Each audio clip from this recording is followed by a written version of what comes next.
Here's number 4. Develop the ability to act. Take action. Not hasty if it isn't required, but don't lose much time. Here's the time to act. When the idea is hot and the emotion is strong. That's the time to act. You say, Mr. Rohn, I'd like to have a library like yours. See, if you feel strong about that, what you got to do is get the first book and then get the second book. Before the feeling passes and before the idea gets dim, action pronto, action immediate, action as soon as possible. Because if you don't, here's what happens. We call it the law of diminishing intent. We intend to when the idea strikes us. We intend to when the emotion is high. But now if you don't translate that into action fairly soon, now the intent starts to diminish.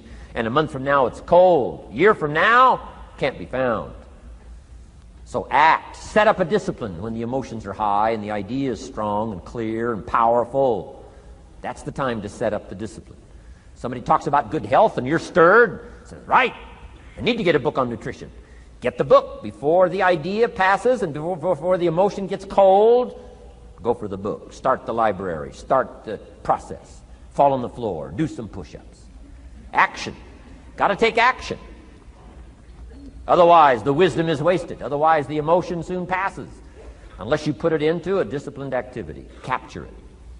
Disciplines is called how to capture the emotion and how to capture the wisdom and translate it into equity. Disciplines. Now, here's what's important about disciplines. All disciplines affect each other. In fact, here's a good philosophical phrase. Everything affects everything else. Nothing stands alone. Don't be naive in saying, well, this doesn't matter. I'm telling you, everything matters. There are some things that matter more than others, but there isn't anything that doesn't matter. Okay. We all pity the man who says, well, this is the only place I let down. Not true. Key to take home. Every letdown affects the rest of your performance. Every letdown affects the rest. This is part of the educational process on personal development. If you don't take the walk around the block, you probably won't do the apple a day. If you don't do the apple a day, you probably won't start building your library. If you don't build your library, you probably won't keep a journal, and you won't take pictures, and then you won't do this, you won't do wise things with your money, won't do wise things with your time, won't do wise things with your possibilities and relationships, and the first thing you know, 6 years of that accumulated, and we say you have messed up. So the whole key to reversing that process now is to start picking up these disciplines. Now here's the positive side. Every new discipline affects the rest of your disciplines. Every new one affects the rest. That's why action is so important. The least action, the smallest action. Take it.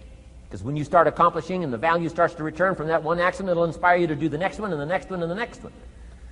You start walking around the block, it'll inspire you to get an apple. Get an apple, it'll inspire you to get a book. Get a book, it'll inspire you to get a journal. Get a journal, it'll inspire you to grow, develop some skills.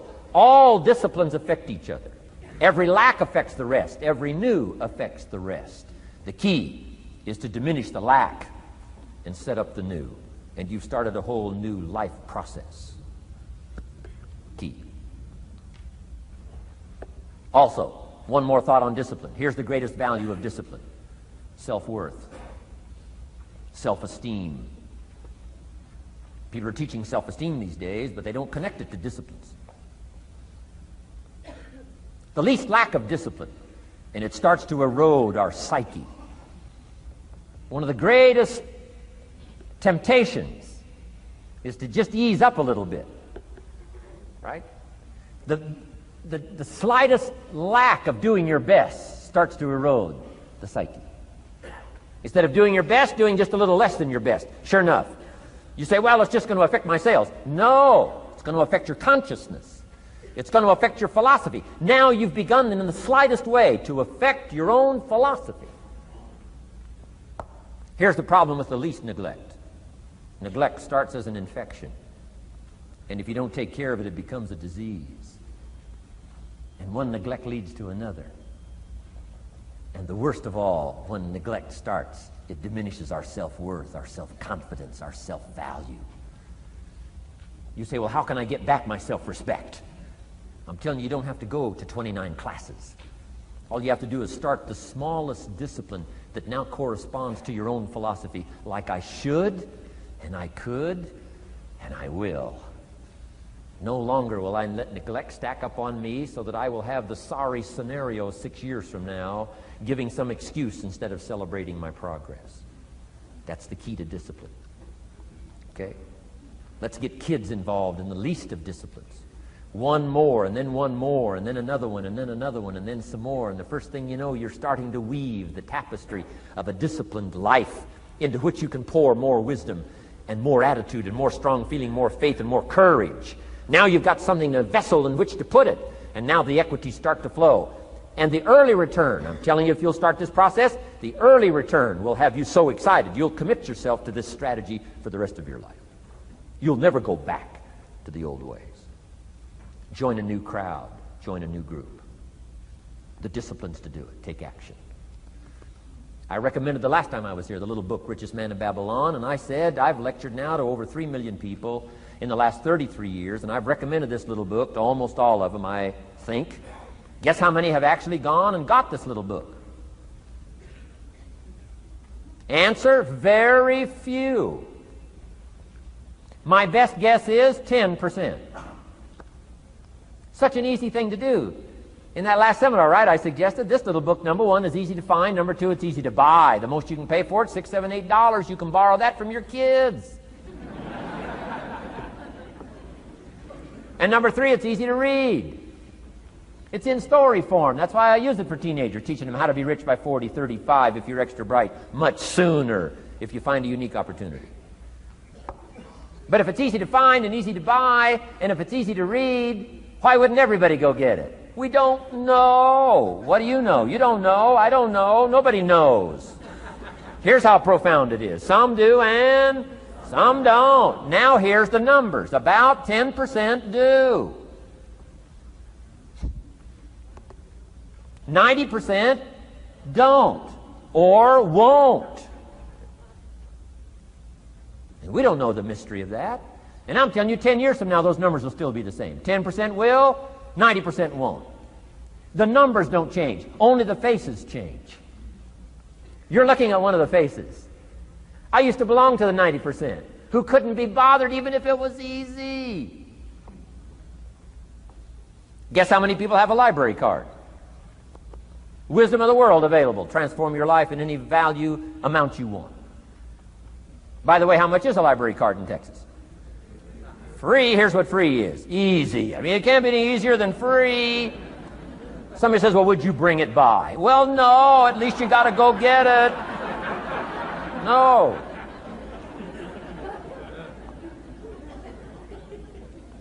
Wisdom of the world available. Transform your life spiritually, socially, personally, economically, and every other way. Teach you how to be rich and powerful and sophisticated and healthy, influential. How many people have a library card? Answer, 3%. 95, 97% couldn't be bothered. Guy specializes in happy hour, but he doesn't have a card.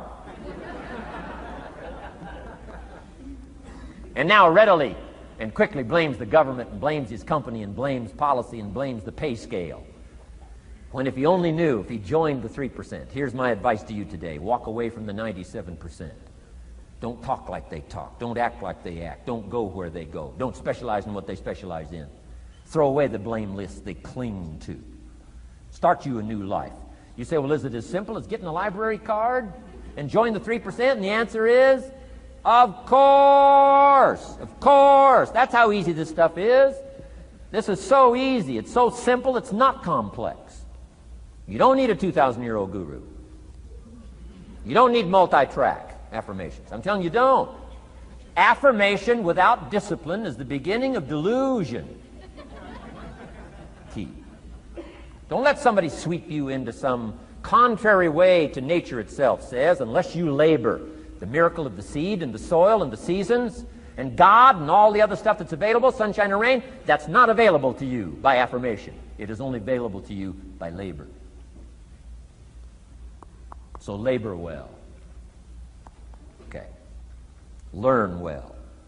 Discipline yourself well.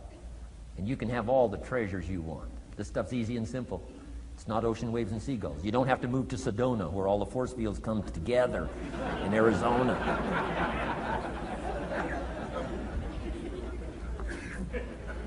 Let's teach our kids the simple ways to transform their health, number 1. Their economics, number 2. Their ability to communicate, number 3. Their life and treasure and lifestyle, number 4. Spirituality, number 5. And the list goes on and on. Let's not leave out any of the least of disciplines that encourage us to do the next one, to do the next one, to do the next one. First thing you know, this whole scenario for you is spinning up instead of out of control on the negative side. This is all you got to do. It's as simple as this. It's as simple as a start, committing yourself to life change. And once you start down this road, I promise you, you'll join the 10% and the 3%. We're going to talk financial independence in just a little while. Guess how many people can retire from the income of their own personal resources when it comes time to retire? Answer, 5%. In the most independent country in the world, 95% are dependent, 5% are independent. Take charge of your own retirement. I'm telling you, if you take charge of your own retirement through personal development and all these skills we've taught today, plus what's coming up, financial independence, I'm telling you, take charge of your own retirement, you can multiply it at least by 5, maybe by 10, maybe by 20, maybe by 100. Let the government take care of it, some company take care of it, you got to divide by 5. Take charge of your own life, take charge of your own day, take charge of your own conversation, take charge of your own family, take charge of your own possibilities. And learn these skills, develop this kind of strategy, and I'm telling you, life will open up for you. Join the 3%. Join the 10%. Join the 5%. Walk away from the 95%. In our Leadership Weekend we teach, find out what poor people read and don't read it.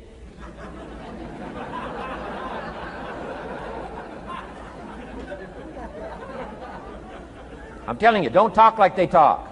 Lend a helping hand, but don't fall into their poor philosophical scenario. Don't blame what they blame. Don't use the excuses they use. It's called the language of the poor. Switch gears, switch language, switch ideas, switch strategy. Start with the simplest of disciplines. And don't bemean any of these disciplines. The smallest of disciplines starts the process of life change. And if you'll invest in this thing called discipline, you can have whatever you wish. It's called the beginning of a miracle. Now here's the last clue on discipline. Do the best you can. We covered earlier, but here's a good scenario for the do the best you can. I've got a good question for you. Is the best you can do all you can do? And the answer is no. Strangely enough. If we all fell on the floor right now and did as many push-ups as we possibly could, and let's say for some reason you haven't been into push-ups lately, I can't imagine why, but let's say, and let's say the best you can do is 5. And you look up at the rest of us and say, hey, 5 is the best I can do. We can tell by the look on your face that's probably true. 5 is the best you can do. Now, is 5 all you can do? The answer is no. If you rest a little, you can do 5 more. Wow.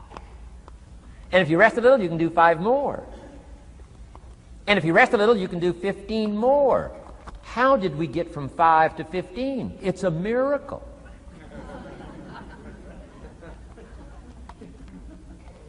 And if you rest a little, you can do 15. Rest a little, you can do 15. Rest a little, you can do 20. How did you get from 5 to 20? It's a miracle. Did you know you can keep doing that? Do a little more, rest a little, do a little more, rest a little, and finally get up to 50 push-ups? Is it possible to get up to 50 push-ups? Of course. How do you go from 5 to 50? It's a miracle. How do you get a miracle going? Number 1, do what you can. Don't leave out what you can, from writing a letter to your mother in Florida. Start cleaning it all up. 2, doing the push-ups. Go from 5 to 50. It's a miracle. Number 1, do what you can. Number 2, do the best you can. Here's number 3, rest very little.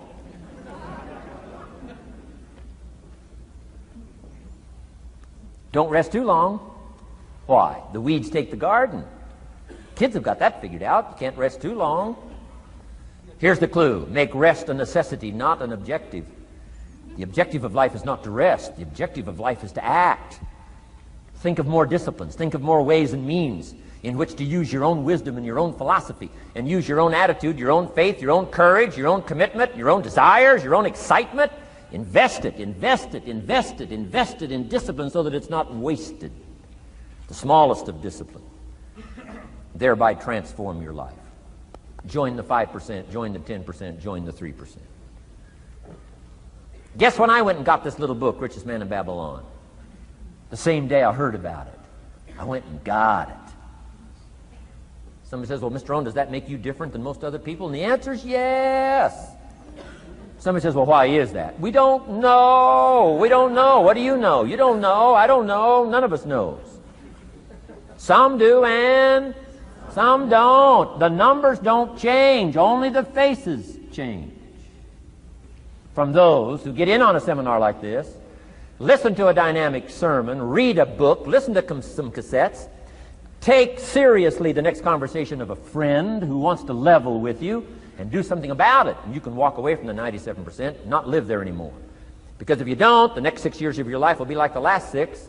Mr. Shove said to me, Mr. Rohn, 6 years now you've been working. I'm telling you, the next 6 years of your life is going to be like the last 6 unless you take advantage and start making these personal changes. I made the changes, totally revolutionized my life. So take a look at the next 5 years of your life. It's going to be like the last 5 unless you change. And if you will change, everything will change. Join the 5%. 10 years from now, the numbers are going to be the same. But I'm telling you, some faces in this audience can change and start showing up in the 3% crowd, in the 5% crowd, in the 10% crowd, and thereby dynamically affect your life and your future. Develop these strengths.